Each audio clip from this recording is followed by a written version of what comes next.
Diretor do Flamengo garante. Olá, nação rubro-negra, Mengo Futebol Notícias por cá. Não é inscrito? Nos ajuda, inscreva-se, ativa o sino de notificações e deixe o seu like. Diretor do Flamengo garante perseverança na contratação de Oscar, tentar até o último momento. Chineses jogam duro, mas o anseio do atleta é jogar no mais querido. O Flamengo é um dos clubes que mais mexeu com o mercado da bola nesta janela de transferências.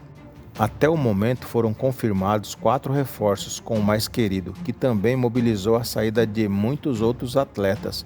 No entanto, o Fla não parece parar por aí, enquanto tenta buscar a contratação de Oscar, que atualmente joga pelo Xangai da China.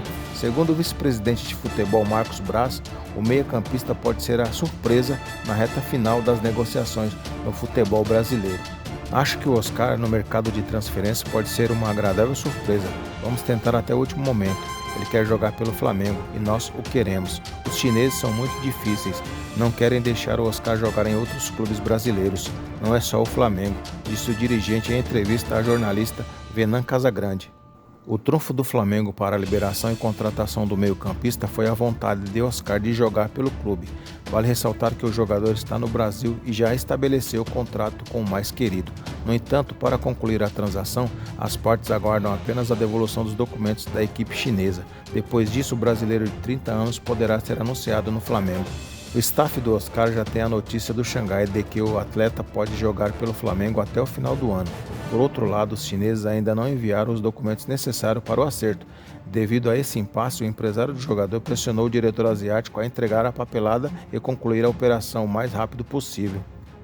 Embora as negociações estejam em andamento desde julho, o Flamengo corre contra o relógio para anunciar a contratação de Oscar. Isso porque a janela de transferências internacionais no Brasil se encerra em 15 de agosto e o mais querido então tem apenas mais 3 dias para regularizar o meia. Vale destacar que o brasileiro aceitou reduzir drasticamente o salário mensal para acertar com o Fla, já que o Xangai não vai arcar com os custos enquanto o jogador vestir o manto sagrado. Oscar deseja retornar ao futebol brasileiro para passar mais tempo com a família e principalmente com a esposa, que está grávida do 3º filho do jogador.